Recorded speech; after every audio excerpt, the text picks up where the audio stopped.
But it seems like at the time of the crash or the time of this whole incident, there was only two controllers in the tower at the time.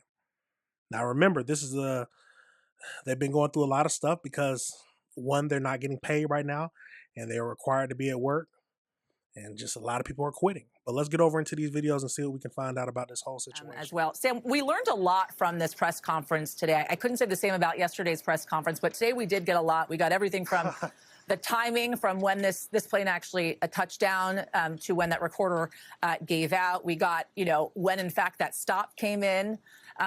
We also learned that there were two individuals who were in the tower, two air traffic controllers, and then that the ASDX system did not actually alert that there was a possibility of a collision because that fire truck did not have a transponder in the vehicle. What stood out to you, Sam, and what are some of the outstanding questions that you still have as you've been covering this story for the last 2 days since the crash?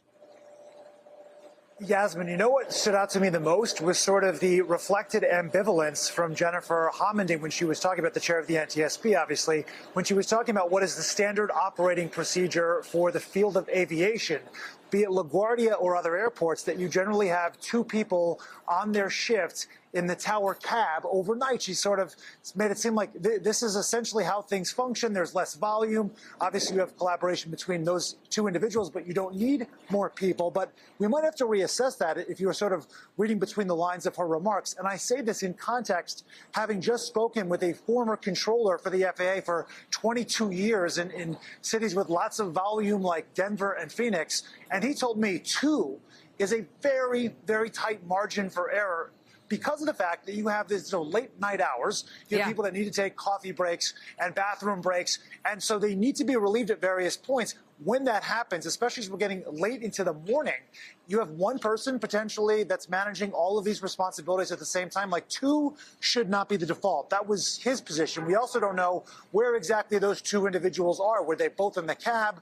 Were they in a different part of the tower? We did get more clarity from Homendy earlier that there were in fact 2, but he was telling me that that's not good to begin with. And then also something that he pointed out, we didn't get this detail from the press conference, but in the audio from the ATC, where you hear them say, one of the controllers, it's not clear who, Frontier, stop, stop, stop, and he lists the flight number. He then says to the fire truck, stop, stop, stop, but there's no noun that precedes it, indicating, hey, listen to me, fire truck, you need to stop, you specifically.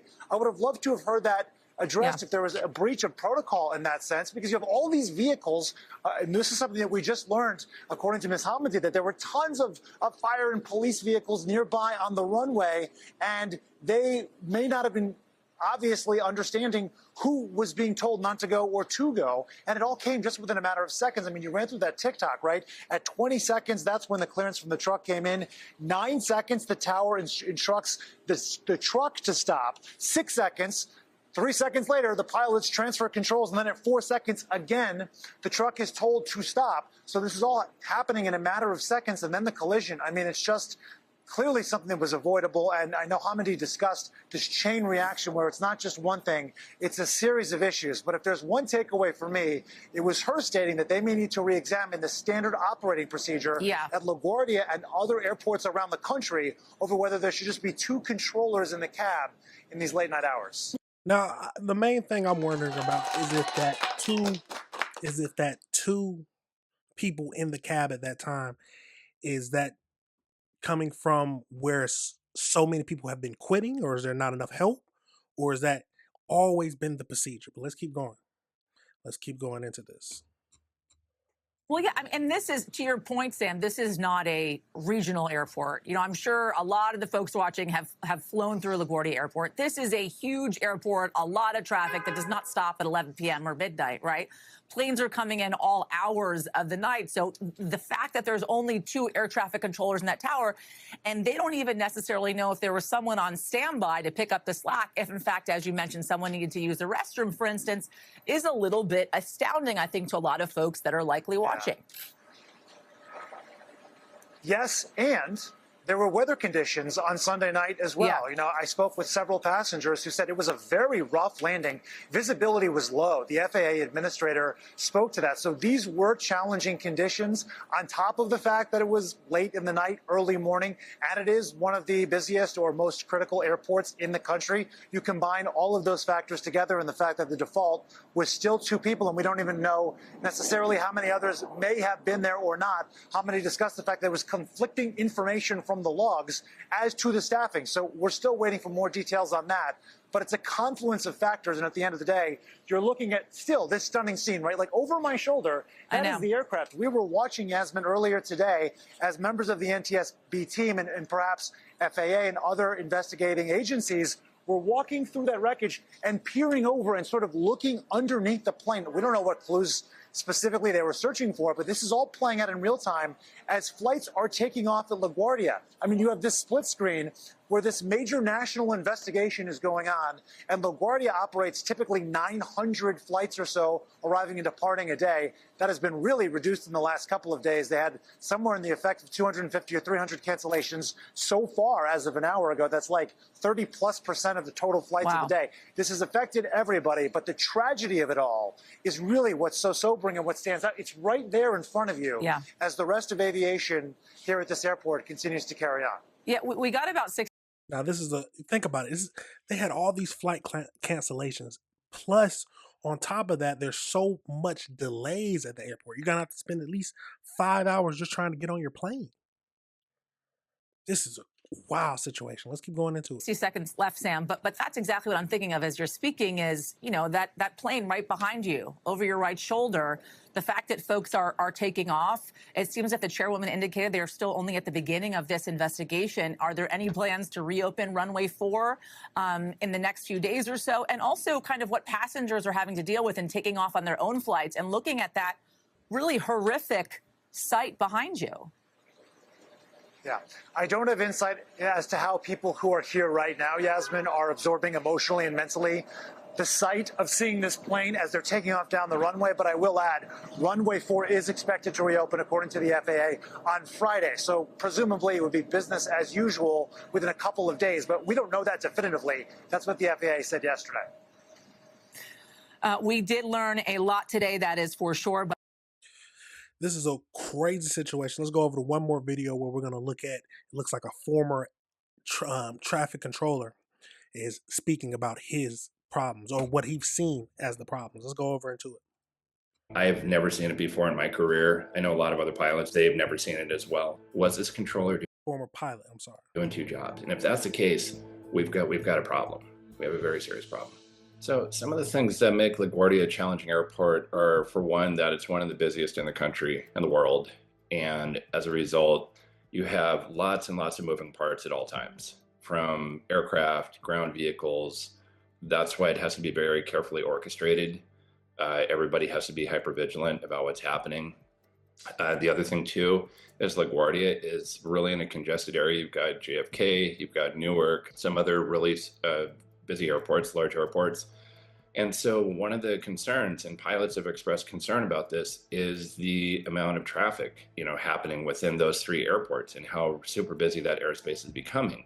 And so they're asking the FAA to do something, either reduce the number of flights that are going into those airports, maybe figure out some different arrival routes that are safer. Can they talk with the airlines and say, hey, would you guys be willing to give up 2% of your flights into LaGuardia or JFK?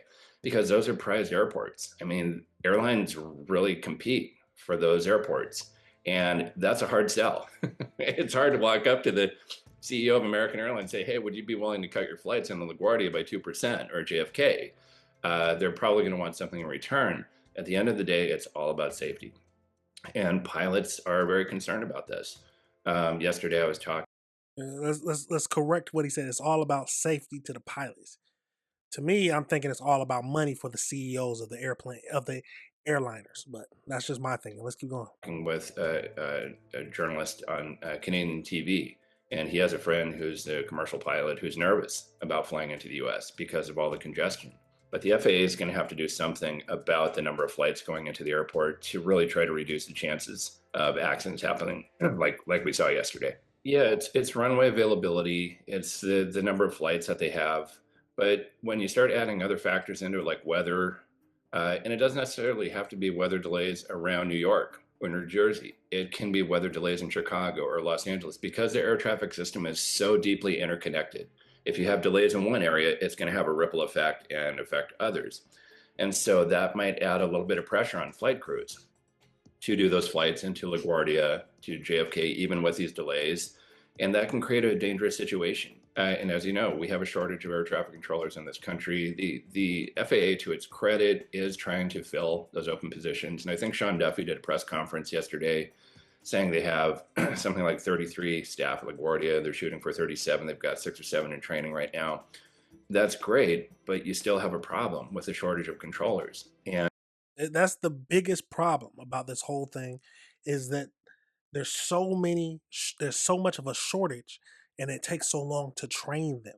when you have controllers who are working 6 day weeks, working 10, 12-hour shifts beyond their normal shift, that's a problem. And that's where people start getting fatigued, and that's where mistakes begin to occur. And given how high the stakes are with this business, you cannot afford that, at all. I've been a pilot for 15 years, and I've never seen an aircraft collide with a ground vehicle on a runway, resulting in death. It's exceedingly rare. Emergency vehicles do cross runways, but they have to work with air traffic control, and there's a very specific dialogue that has to take place. This was really a freak accident. I've never seen it before in my career. I know a lot of other pilots have been flying longer than me, and they've never seen it as well. So it's concerning. It just reminds us that all of us, like I said, need to be very hyper vigilant when we're around the airport, because so many things are happening. It's so busy. There's so many parts, and you have to have situational awareness all the time.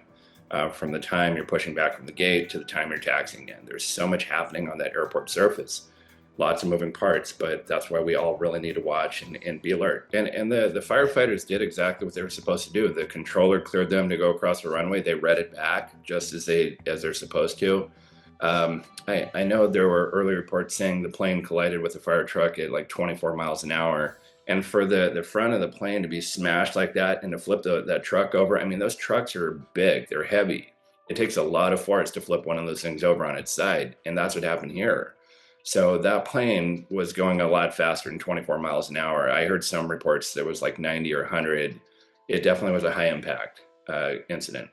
And so it was just a chain of events. Yeah, the fire truck was waiting for clearance to go attend to a United plane. I think they had fumes on board the plane that were making people sick, and so that's why it needed to go.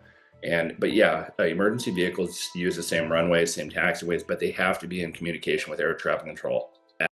Now, we got the gist of this video, but a series of misunfortunate events that resulted in the deaths of two pilots. Now, let me know your thoughts on this situation, y'all. Let me know if you disagree with anything I said.